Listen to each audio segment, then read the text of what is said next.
The Square Ball Podcast. We're back with another West Stand. Welcome to the show. You'll find the show generally Monday and Friday on YouTube and in your podcast app as well. We have guests from across the world of Leeds United. My name's Dan Moylan. With me is Michael Normanson. Now then. Going to be a slightly more sober one today. It always is following a defeat at the weekend. Thankfully, we get the guests booked in before they know the results. Yeah, we'll introduce the wooden spoon holder in a minute or two. First of all, going to say this show is brought to you by NordVPN. Certainly is. What can you do with a VPN, Daniel? Well, it's a virtual private network, Michael, and if you don't want your traffic to be seen or you want to go to a different virtual location, you can do that. Why would you do that? Well, you also might want to watch something that's out of your region. It's okay. geo-locked, blocked. I can never remember which one it is, but, here we are, months and months later. Does the same job, doesn't it? Blocking and locking. Absolutely. Sort of. Yeah, absolutely the same. So if you're on a public Wi-Fi network, whether that is at home or abroad, you want to keep your data away from prying eyes, NordVPN is the thing for you. How many devices can you use it on, Michael? And can you list more than 9? Can you list them for me? It's more than 9. It's less than 11. So if you had like a TV streaming stick, for example, or a smart TV, console, phone, laptop, you can put it on all of those and it will work. You can run them all at the same time if your heart desires. Where can you get a good deal? Well, I'm glad you asked me that because it's nordvpn.com/TSB.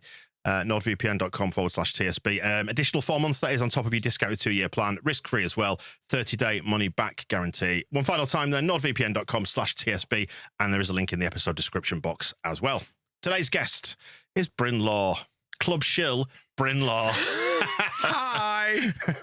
Glad to be back. Yeah, can't wait. And I'm saying that, by the way, BRYN is not a club shill. He's a freelance employee. Yeah.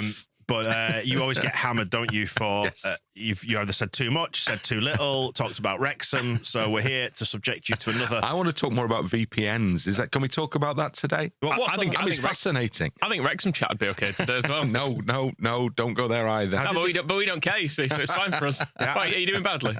How did they get on? Good. How did they get on at the weekend? Lost. Oh, well, so did we. Right, so we will pick this one up off the back of the match ball, I suppose. On the match ball, it all felt very predictable, didn't it? The discussion that we were having, it was very much sort of a chickens come home to roost type discussion. We didn't discuss Daniel Farke's comments, did we? They hadn't come through at the time when we ended the match ball in a bit of a strop, truth be told. No. I have since watched the videos on YouTube from LUTV of you speaking to the gaffer and then Ethan Ampadu. And I kind of got annoyed with myself in a way this morning because I have watched the video, particularly of Farke, and I thought everything you've said is correct, but I just don't want to hear it. Well, that's the issue after a defeat, isn't it? Because, that tends to be the case, to be honest with you. Managers don't often come out after defeats and kind of say, God, we were awful today, weren't we? It went wrong from start to finish. It's about, I've mentioned it many times before, but in the kind of media modules, we're about accentuating the positive aspects, but recognizing the negative. So you don't want to try and tell people they've seen what they haven't seen, but still you've got to come out with something that gives a sense that there was a lot right whilst there was a bit wrong, maybe. Yeah. But I mean, in those post-match situations, it's way more difficult after a defeat, right? We both we used the phrase dancing around a little bit before, and that's what happens. I mean, so we were again there on Saturday with the manager. Who knows that? I mean, the performance in itself wasn't disastrous, I didn't think. Elements of it went badly awry, but the reasons, as you've already intimated, were probably you could see what the situation was, the causation of that, where that had come from. So what do you do with all of that? Let's go back to the beginning. There was a situation that Leeds really didn't want to arise, certainly once transfer deadline day had passed, but even maybe ahead of that, where there was a number of attacking players who found themselves unavailable because they were injured, and that's exactly what's happened. And so there isn't much at the moment until people get fit. I don't think there's a great deal more that can be done there. Yeah, but there's frustration down every turn, isn't there? Because, as you say, the injuries have happened, and I suppose Okafor is the lightning rod for this one because he came in with a bit of an injury record anyway. It's unfortunate that Dan James got injured when he did or wasn't back to full fitness. Then Willie Nonto as well. That situation, how that's been managed. People get annoyed because it feels like the chickens have come home to roost. And even though it was an unlikely outcome, in this division, you only get 38 bites at the cherry. And we know that they're targeting 10 wins. And you will realistically approach games like Saturday's as one of the games that you absolutely would not expect to get 3 points out of, but it's far more likely aspire to get them out of Burnley than, let's say, as we were saying before we just started talking, if Okafor's back for Man City, what would you do? Is it going to make much of a difference compared to if he'd been there at Turf Moor at the weekend? Absolutely. So, and that, I mean, you looked at the team sheet and you could see that this is not how you really want the team sheet to look ahead of a game that you want to, you would aspire to try and win. And the other frustration, obviously, at the end of it was that you played against a side who you could have beaten. And that was my impression. Leeds weren't played off the park by Burnley by any stretch of the imagination. I think they'll struggle on the evidence of what we saw on Saturday. I mean, the evidence was already there, wasn't it? So their 2 wins have been against the 2 promoted sides. But, well done to them because they got 2 wins from those games. So they had 2 massive moments. There were 3 key moments in the game from the way where I was watching it. There was the quality cross, which you probably shouldn't have been allowed to take, which the manager mentioned in his post-match from Kyle Walker. As soon as that left his foot, you thought that I was kind of over his shoulder for that. You thought that's a good ball. And if that's in the right place, we're in trouble. And that's exactly what happened. Marking could have been better in the penalty area. And then the second one, when Leeds were attempting to build up a head of steam in the second half, and you were looking at 25 minutes or whatever to go, where you thought they need to induce a little bit of panic now. Burnley had not troubled Leeds at all from an offensive perspective in the second half, but they brought a guy on who did something spectacular, and that's the game won. And then the other third moment was the Brendan Aronson miss. Yeah. That was the other key moment, because if Leeds equalise at that point, they've wiped out that Burnley goal that they've conceded pretty swiftly again, and they've put themselves back in a position to carry on from there. But that miss, the big problem in the Premier League is maybe in the Championship you probably get 3 or 4 more moments at least like that. In the Premier League, you're lucky if you get 1. Yeah. So if you don't take it, you're going to be in trouble. You run out of road eventually. Well, of course you do. And going behind in every game is no good strategy for Leeds United. They've got to turn that. They've got to make that stop happening, because it's making them chase games. It's gonna. We talked about it in commentary, even as it was kind of happening. You can't keep going behind and then expecting that you're going to level. And when you miss an opportunity to do it, like Brendan Aronson did with that chance, then it's even more stark. And you're already worrying that even what was that, 30 minutes in or whatever, but I was already worrying that this was going to be a significant moment in the game. Yeah. And that's what it proved to be. For all the possession Leeds had in the second half, and they dominated, played almost all their football in the Burnley half, they didn't create much. They didn't create many moments of menace for Dubravka. So it was frustrating. I mean, it's one of those games that's left everybody with a kind of, I think, a sense of anxiety and nervousness. We're back in that place again, I suspect now. Yeah, do you know what? I'm not anxious about it anymore, because I kind of made my peace with the idea of where we were going to be across the season. Like, in the abstract, I just not having much of a nice time at the minute. But I'm not anxious about it. But it was never really going to be anything other than this, was it? I don't think. No, and I know that's factually correct, but that doesn't take away the fact that... I was still awake at 3:00 on Sunday morning and awake again, and I was thinking about the Leeds United game, and the same again in the early hours of this morning. So it's easy to say it doesn't, blah, blah, blah. But you find yourself kind of going over it all again. And then the other bit is that every game, and I am feeling this already, is that every game is so heavy because you're unsure of outcome, very unsure of outcome, actually weighing towards the negative rather than the positive, which is not the case at all. It's been for the last 2 seasons prior to this. So every game is like okay, let's see what happens here. Get in front. Can you stay in front? Or if you get behind, can you get... Every game is kind of that already. And that's when I've been doing lots of work with Premier League teams down the years, the biggest thing I've always noticed is that the physicality is significantly higher. So Okafor has already kind of found that really difficult, making the minutes in games and then picking up an injury. Others have found it difficult as well. So the intensity, the physicality is one thing, but I think the other bit is, and I think maybe we saw a bit of this even after an international break, is that it's the biggest challenge is from the mental perspective. Can you do this at the highest intensity level every single week for every single minute? Yeah. And they didn't do that, I don't think, at Turf Moor on Saturday. I don't think there was the required level of... We've seen greater intensity perhaps in games against sides when Leeds were going, we've got to really be on our game here to do this. Whereas I don't know whether there's a drop-off for Burnley because it was Burnley. I'm not sure. But I don't think the required level of absolute intensity throughout. I agree. I didn't feel it there. No, I agree with that. And if you do that, even Burnley, Burnley have got people who will do what they did. Yeah. And you'll lose the game. Yeah. And that's I've often seen that. It's a 38-game season, so it's considerably shorter than the Championship. But it's that level required, the mental challenge with a small squad as well as they have, the mental challenge of doing that every single game, I think, is the one that catches teams out.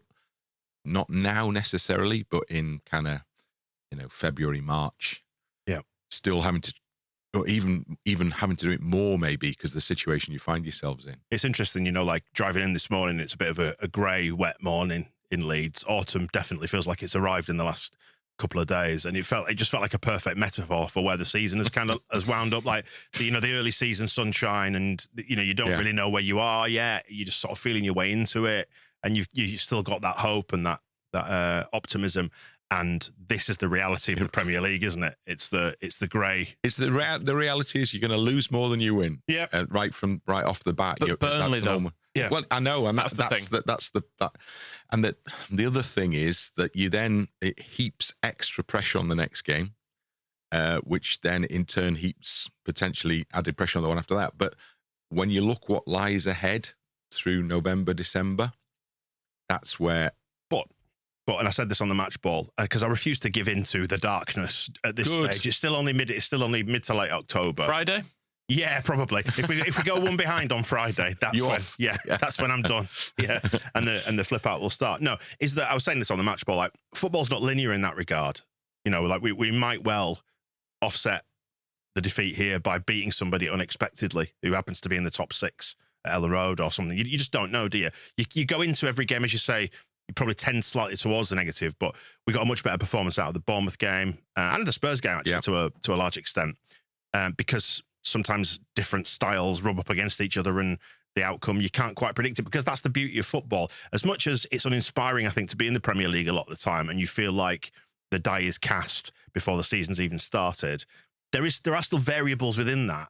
Yeah, and there are games you will lose that you perhaps didn't expect to or deserve to. Not many, though. Yeah, no, that's absolutely right. There is a very slim margin for error. So you count in terms of the Leeds Premier League experience over the last 5 years or whatever, you count those occasions probably on the fingers of one hand. I'm thinking through them as we talk now, like Liverpool away and games like that.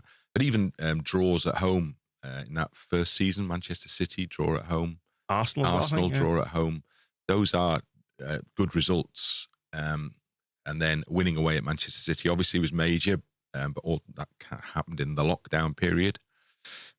Since then, I think they've been possibly a little less frequent. Beating Spurs at the end of that season was a poor Spurs team, but yeah, they are surprises still when they do come around, but they're surprises when they come around. Just to return to that specific moment, the Kyle Walker cross, it's exactly what Leeds did do at Wolves when it was Jayden Bogle, wasn't it, who crossed into Dominic Calvert-Lewin, who put in an absolutely fantastic header.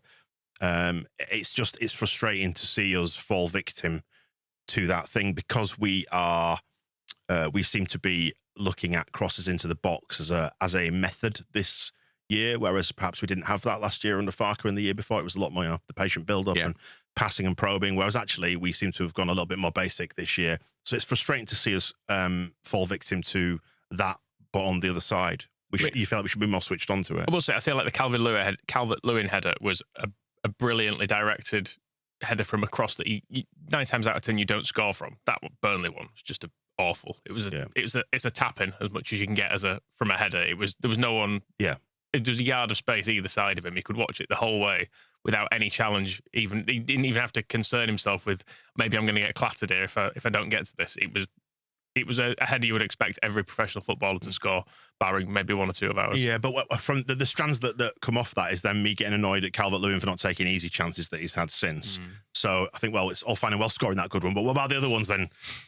Well, the better moments in the game probably involved crosses into the penalty area. So the 2 that went to the far side in the second half, I think both from Longstaff, that Harrison was on the end of at least 1, if not 2 of those. That is kick went into the ground. I mean, they were as presentable as opportunities as Leeds had in that second half. Calvert-Lewin nodding across the Bogle as well. Which was, again, a great header. Yeah, that's right. And that was actually a really good chance.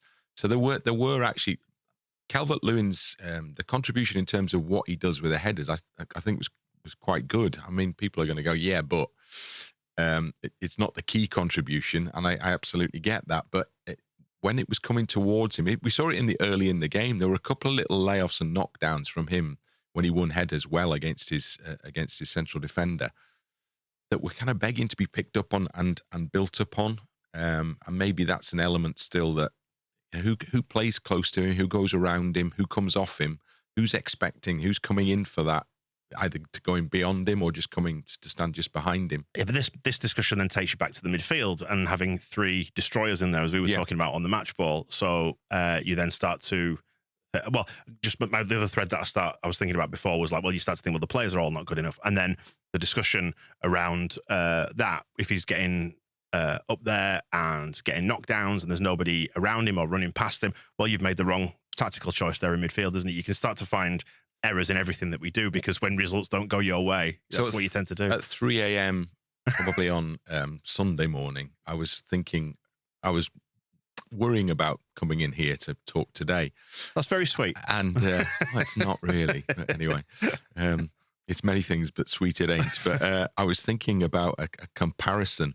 And over many, many years of dealing with football people, one of those that comes to mind is when John Toshak was the Welsh team manager. He was very fond of his kind of homilies and stuff. And one of those that he often used to trot out as being a national team manager. He always used to say you can't buy players. So in other words, you work with what you've got. And he used to say about the squad he had with Wales, he said it's like lying in bed at night and your blanket's too short. Your nose gets cold, so you pull it up. Your toes get cold, so you pull it down. Yeah, and I think that's a little bit. If anybody actually understands what I'm going on about, you use that exact analogy. Okay. Funnily enough, yeah. Were you talking about the transfer window? Yes, how you can get fullback cover, but then people go, well, why haven't you got more attacking cover? It's like, well, because then if fullback gets injured, we have only got Sam Byram, and then you've got to have cover somewhere, and if you accept there's a limited budget and there are financial restrictions in terms of what we're actually allowed to spend, not in terms of cash in the bank, you do end up short. Now, the fact that there was the whole Pai Zhao thing, the Harry Wilson thing, and we're now short of an attacking player or 2, does leave them in a difficult position because they've clearly they've seen a problem, Farke has identified a problem, they've tried to act upon it and they've failed to, and now we're left with Brendan Aronson and Jack Harrison, 2 players who I would suggest most of the fan base wouldn't really care if they were to leave tomorrow. And that's where we are with it now. Yeah, and there's no denying that was the exact outcome that we just did not need going into this game, wasn't it? And that's nothing personal against them. It's just it's a bit personal. It's not personal. It's not. I mean, like, but no, I mean, it is in terms of a building frustration with those 2 players over a number of years, isn't it? And the fact that they've both had the little escape years when they've got out, and then they've I guess, in a way, reluctantly had to come back. Being bad enough that nobody wants to take them. Essentially, yes. Yeah. They've had years away in which they've also been bad, and now here we are back with them. Yeah. So, I don't know. I maintain a bit of resentment from them choosing to leave. As much as it was understandable, that's not my problem. Yeah, I'm a Leeds fan. So I was going to say it's juvenile, but that's what being a football fan is. I don't have to justify the career prospects of young men in their 20s who want to play in the Champions League or the Premier League. Fuck them. What do you say, Bryn? I can't really go along with that one, particularly given that I'll probably bump into them on Friday evening at some point. So, but this is the joy of us sitting in these chairs, and you're sitting in that exactly. chair, you know what I mean? I sit in a different chair, as it were. But I understand the frustration, but it's not really their fault, is it? I mean, they are at Leeds United. They are members of the squad, and as such, they have to kind of be. You're expecting that they take part, that they play games. That's kind of what they're there for. That's the brief. And so if they're the ones starting, not necessarily as first choice, then you've just got to hope that they can do what they're meant to do. But, they're not the first choice. And, Brendan Aronson, I guess you would argue, probably has been, frankly. But I don't see him as kind of a player who would naturally be playing in that position. But as you said at the weekend, Michael, what is his position? Bench. What was that? Bench, please. Right. Yeah, he's not. He's too slow of thought, I think, to be playing as a number 10 in the Premier League, because I think he was in the Championship as well for the most part, and he doesn't seem to have the instinct of a winger to go down the outside. You saw when James came on, immediately he started going down the outside and putting some crosses in, which I don't think we saw from Aronson. Plus, there's the full fact he can't really kick a football. Well, you definitely need wingers who put. If the system is as it is now, and you've got a big guy in the middle, frankly, then you've got to service that. And the way that you'd anticipate you do that is to have wingers who put crosses in. I think that was always the plan A, if you like. But in the absence of that, that's where it becomes tricky. If Friday night's starting 11, which I don't think it will, but if Friday night's starting 11 looks the same, you've still got the same conundrums will still arise. And in another game that again will be, there'll be a tick against it in terms of sort of points return. Yeah. So that pressure returns. I think there'll be, and I have no kind of knowledge anything other than a hunch here, but I do think there'll be changes for Friday night. I think there almost has to be. Again, we were discussing it on the match ball, like talking in terms of Farke's propensity for not changing things. And we did a show with Aidan White heading into this game, asking whether, Bijol or Strauch would feature at centre half.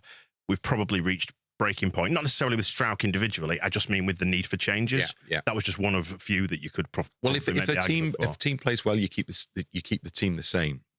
Conversely, if a team doesn't play well, then you make changes. But Farke is minded often to give them the chance to repair it, isn't he? In much the same way that he sent that team out at Arsenal to try and, it's almost like the promoted squad to see if they were up to it, and they fell way, way short and did a lot of bad things badly. But then he changed it. So, and then he's kept it, 4 straight games without a change, wasn't it? Only one change, enforced change on Saturday. So, yes, he had a clear idea in his mind about what was working for the group there, but I think the evidence of Saturday will suggest that he needs to investigate and examine other avenues now. Whether there needs to be a bit more creativity in midfield, whether Tanaka is the concept there, or whether Peru is even perhaps the person who goes in there, whether he plays 2 up top. I mean, he has some options about. I think you'd expect if Dan James is now okay. Having had his little kind of cameo on Saturday, that he would probably start the game a hernia return is not usually. I had one of those once. It was 10 days. I think I was off work for. So Nonto probably not Friday, but probably not. I'm guessing next week. Yeah. And then I think you've got to stick Dan James in, surely, even if you just get an hour out of him. Yes. Yeah. Well, I think so, because there's still the need is that the blanket analogy is that you're either too defensive or too offensive. You've got to try and strike some sort of balance there with what you've got available. So they need to do more from an attacking sense. They will against West Ham, because for all West Ham have had an indifferent start, to say the least. Still got some good players. Yeah. We should say we're recording ahead of the West Ham Brentford game, which is happening tonight. It's the Monday night game, isn't it? And the evidence of that, no point discussing it, completely hypothetical, but you may see evidence of that, with a new manager doing new things, may have an impact. You've seen it in other areas. So, oh God, I don't know. Come on. Well, to go back to I know. Farke actually making some changes. I mean, in summer, you would have said Perry, Biol, Tanaka are 3 almost definite starters, wouldn't you? From the money we've spent and from what we saw last season. So does he just need to put them in and actually try and play them into some form? Because I mean, we're looking at a quarter of the season gone. That's the massive gamble, isn't it? This is the kind of another one of the Premier League's problems is he probably wants to do that, but when and how? And actually, I'll take you back to that Carabao Cup defeat at Sheffield Wednesday, and I think in a sense, we're maybe seeing the significance of that now. Yeah, because I don't know whether players realised, Biol and Bornau and people like that, whether that was going to be their one and only opportunity for the next 2 months. If they didn't realise that, they're more stupid than I thought. Not necessarily their next opportunity for the next 2 months or whatever, but the opportunity to stake a claim on a place. Yeah. Well, that was that's what you were hoping for from that particular game. So they got their game time in a match like that into the next round, do a bit more, and then they become an option that you can testify. Well, I put them out there and they did okay. That option isn't currently available, so it looks like you're making a really big call to put one in now, and yet you've signed them to play, surely.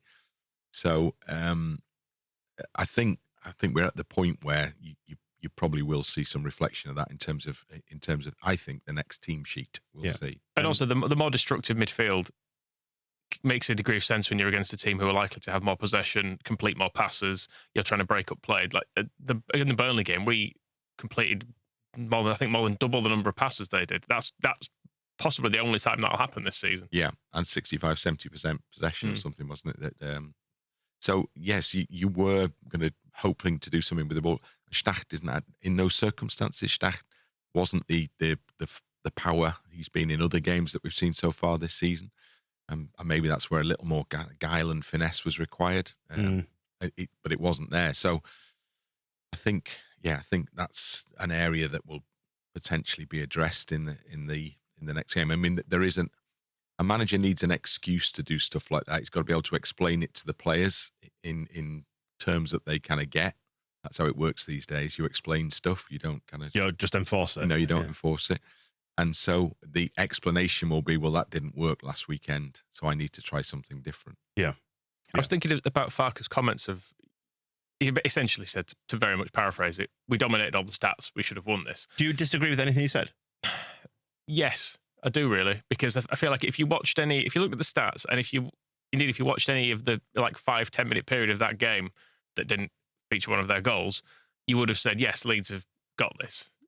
Undoubtedly would. But at the same time, we were sat here watching it, and we were tuned out for the last 15 minutes because we were like, well, we're not going to score it. Yeah. It's completely clear we're not getting a goal. I was going to say, as I reflected on the match ball, I had a moment of awareness in the second half. I was like, I haven't watched this for 10 minutes. I haven't paid, I've been watching it, but I've not been engaged in it. And we also have the recent experience of Jesse Marsh constantly quoting stats after games. But the eye test of it was, but we fell asleep at key moments. They did that ball to the back post. They scored that same goal again. You can point at all the XG you want on this and how much possession we've had and completed passes and touched in the opposition box and stuff. But if none of it ever adds up to anything, like Jesse Marsh's 8th game in the Premier League in his full season, was that defeat at Palace. And if you remember that, we were dominant in that game. And then they realised they could just knock it over the top of us when we pressed, and they scored some goals doing that. And it pretty much fell apart at that point. And after that game, you could have come out and said, well, look at the chances we created. It's like, but at the end of the day, we didn't take it. Do you know what Saturday's done? Actually, what you've just said there it's crystallised the thought about where it's heading, and this the shonky metaphor that I used for the weather earlier on.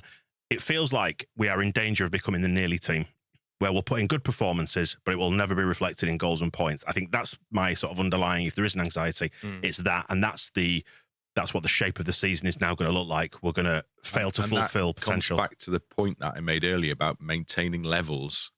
So you've seen Leeds play pretty well in all by the Arsenal game until last weekend, I think, and could reasonably have argued that there were points to be taken from every single one of the fixtures, whatever the outcome. So draws could have been wins, and defeats could have been draws. So they haven't got the return probably that they merited in terms of the level of performances that they put in those games. But that's a problem, because how long can you keep putting in the performances for? That's the challenge, is to keep doing it week in, week out.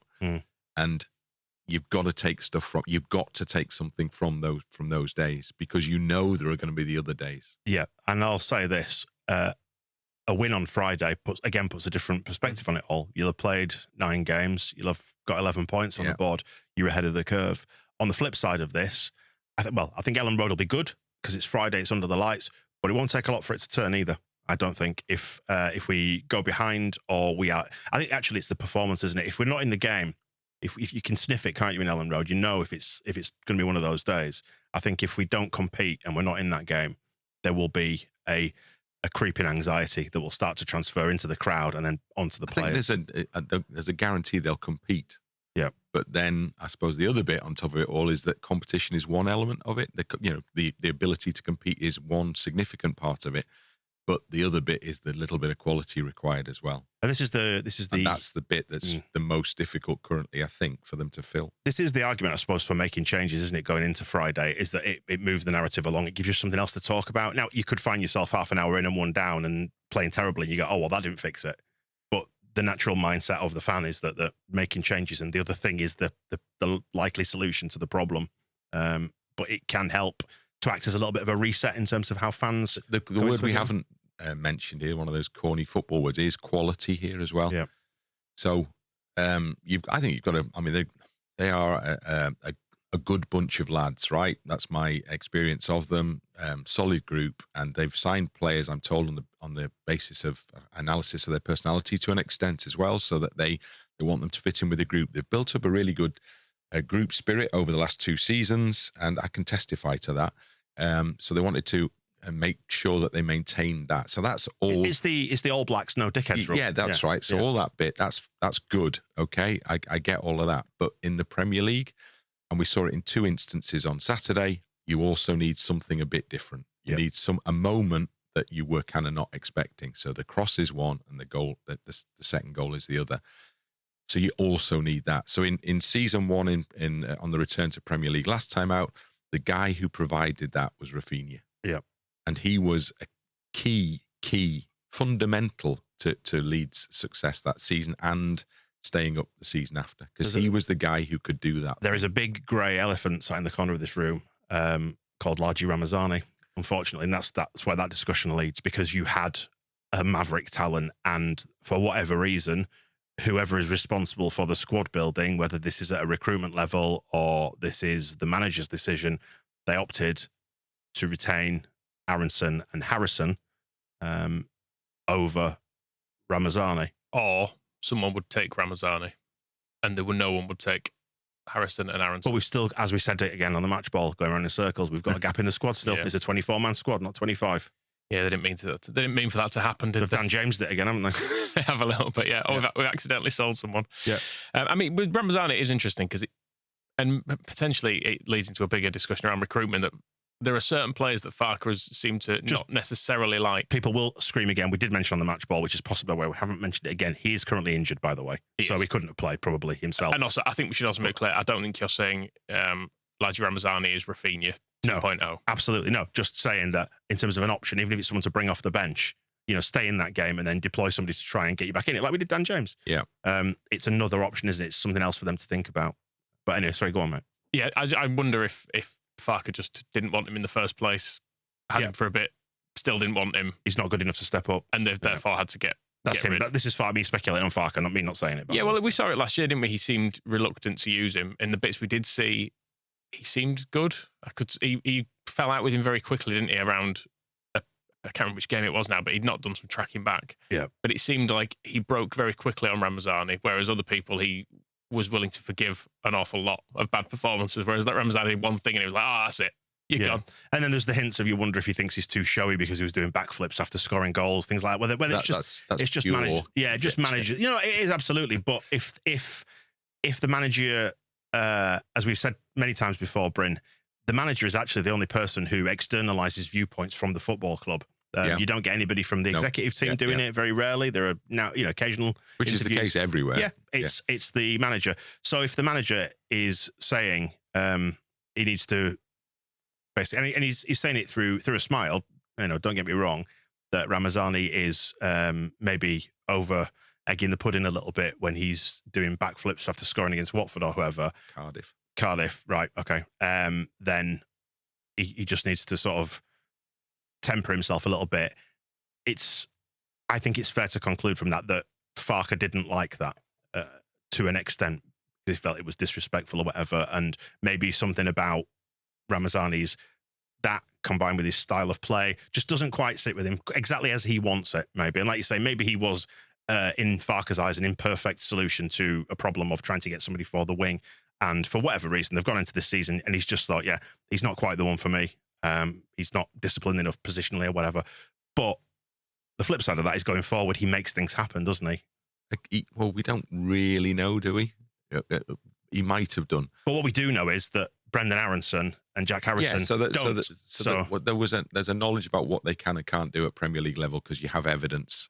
Whereas with Ramazani, you would hope that maybe he could, but there is no evidence that backs that up. So, but there is a space in the squad to try it out. Yeah, well, I and they were looking for a winger, so I have no kind of concept as to what the background in terms of any of that was. So I don't know, but I enjoyed interviewing him. He was good fun. Yep. Maybe that was part of the package. I don't know. But the other bit is that so there is one discussion point there for sure, but in his absence, and he's not here, right? So unfortunately, or fortunately, that's the way it is. But then you still got to find that quality from somewhere, right? So I mean, again, I think back to Saturday and free kick just outside the penalty area in the first half, and it's the same sort of place that Stach absolutely pumped that one in against Wolves, and this one the goalkeeper saved. So you need those. Leeds need like a 100% hit record with those moments, those opportunities, because so you've got a guy in the side who can do that. You've seen him do it, so you need him to do it kind of every time. That's the pressure on him, from those situations, because you're not going to get that was the one moment when that free kick opportunity was presented. So where you've got the quality in there, the guys have got to produce it. Like Calvert-Lewin header against Wolves goes in, so that same cross has got to produce the same finish in the next game, because they're all playing in a team. Whereas in other teams in the Premier League, they may get multiple opportunities to do that. Maybe it doesn't have to be every game, because I think it's difficult, and the standard and the quality is so high. But you need to increase your hit rate, and your hit rate needs to be. It needs to count as well. It was saying it needed to count on Saturday. Well, Leeds have made across the board. You probably got a much better handle on the stats than I have, because I had to have it explain what XG was, but in this very room. But but they've created some good. Let's go with my version of this. They've created some really good chances in games, and haven't taken them. Yep. And that's the bit. That's where the real frustration lies. It brings us back to exactly what I was saying at the start of this. What we were saying about Farke's comments is nothing that he said was materially untrue. I still don't want to hear it.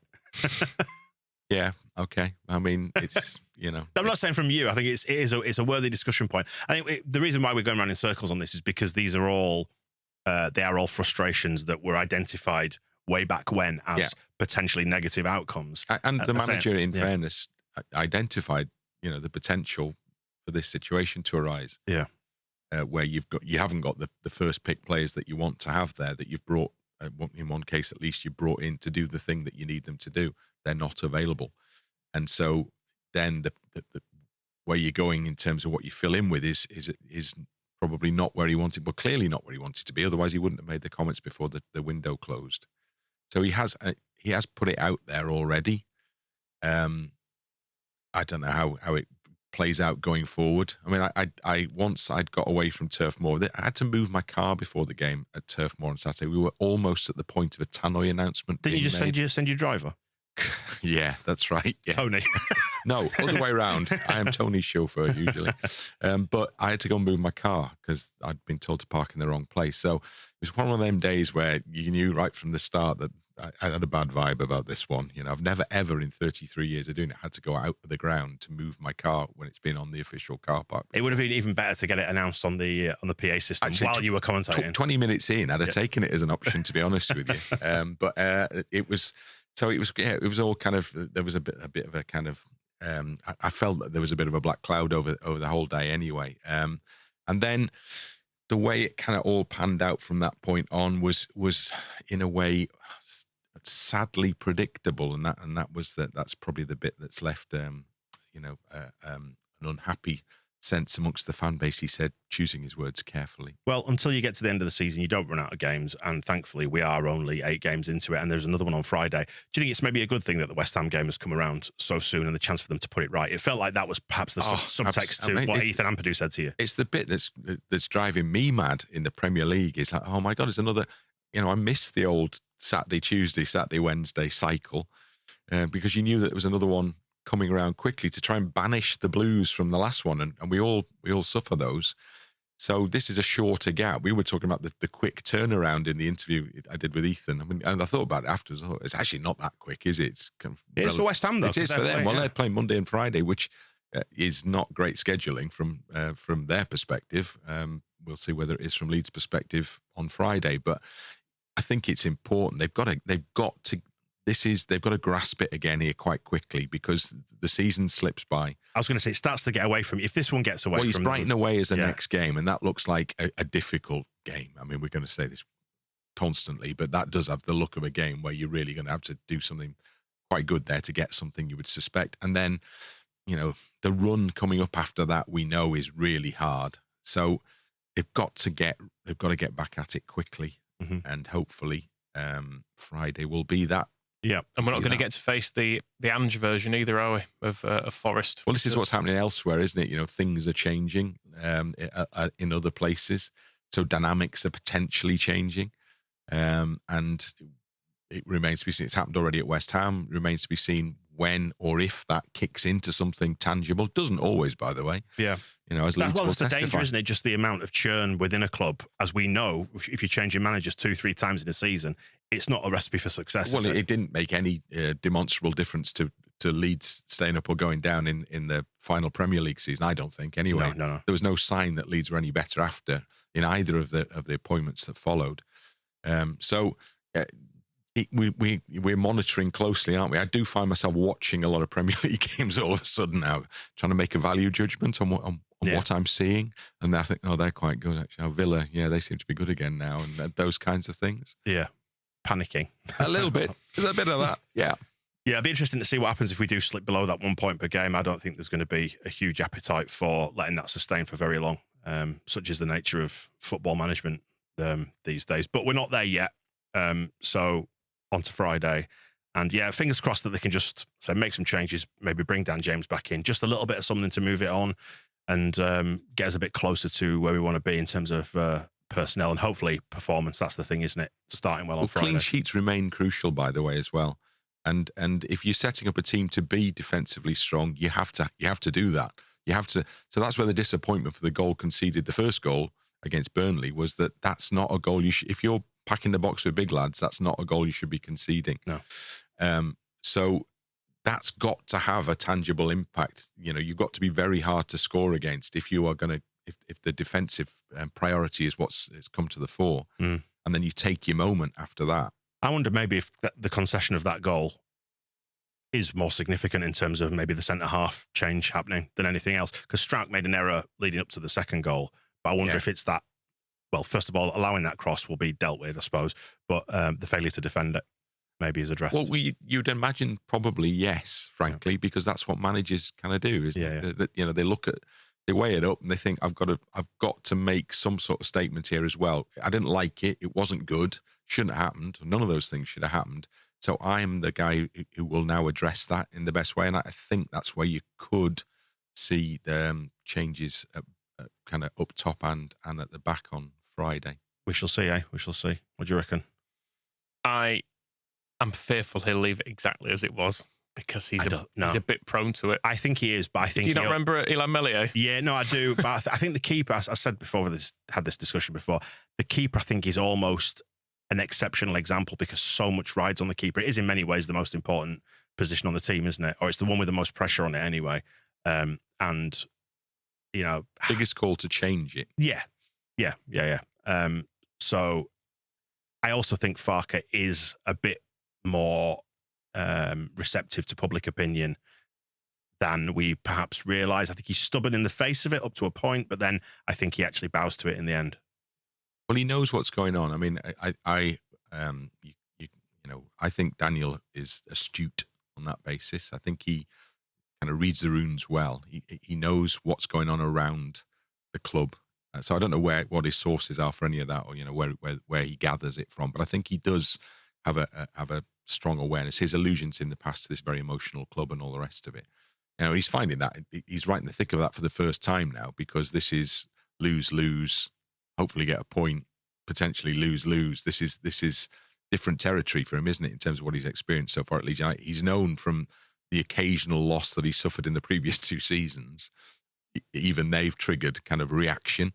So he must think to himself, well, we're in the Premier League now where we're going to lose a significant number of games in all likelihood. So how is that going to kind of translate in terms of we're on 1 win in 7 at the minute. Yeah, and it feels like it. That's the issue here as well, I think. But if you look at the pattern of that first Bielsa season post promotion, it was get a win on the board, a couple of games, get a win on the board. That's it. Well, it's just keeping them ticking over. Isn't it? It's keeping the board ticking over, which means that every time a point is earned at this stage, it's not the worst. So a point at Burnley on Saturday, we talked about this, Tony and I, in the little preamble we did before the game. A point is not the worst result. It's still a point. Yeah.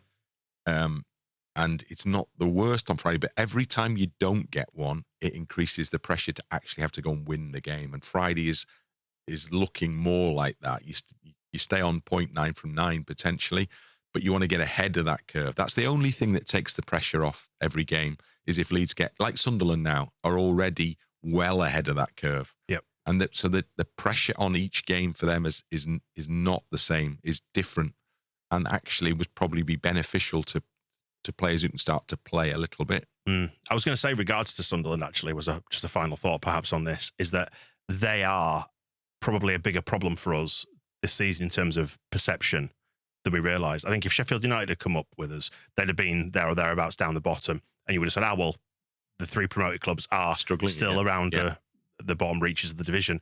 Sunderland having kicked on in the way that they did, both in terms of transfers and points on the board so far, is probably a bit of an existential problem for Leeds, I think. Well, it also, a bit more fundamentally, takes away one of those teams that you would have pre-season earmarked to be potential bottom 3 finishers. So if it isn't Sunderland, then you've got to find somebody to replace them in that little group. I do suspect they're going to regress to the mean a little bit, but what they are doing is giving themselves a chance. They've got so much breathing space now already that they may crack on and hit 55, 60 points or whatever. But they've given themselves an awful lot of wriggle room on that basis now.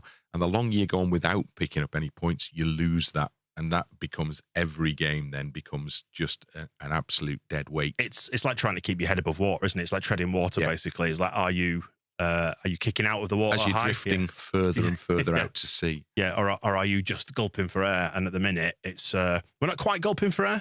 But I'll tell you what, let's just keep the shoreline in sight, shall we? Yes, please. Keep the shoreline in sight. Right, BRYN, thank you. And we'll do it again soon, hopefully off the back of one of those many, many wins. Yeah, next time, please. Coming our way. And thank you for not chucking me under the bus with the message that I sent you before the game. Oh, yes. It was just based in hope and optimism, where I may or may not have... Brendan Aronson hat-trick, did you say? 3 easy points, something words to that effect may have been. Yeah, and I countered with something a little more negative or pessimistic, but realistic, perhaps. You just said, I will read that back to you just after 11 a.m. on Monday, which is when we recorded this. And on that, we'll wrap it up there. Cheers, BRYN. We'll see you soon. Bye. The Square Ball Podcast.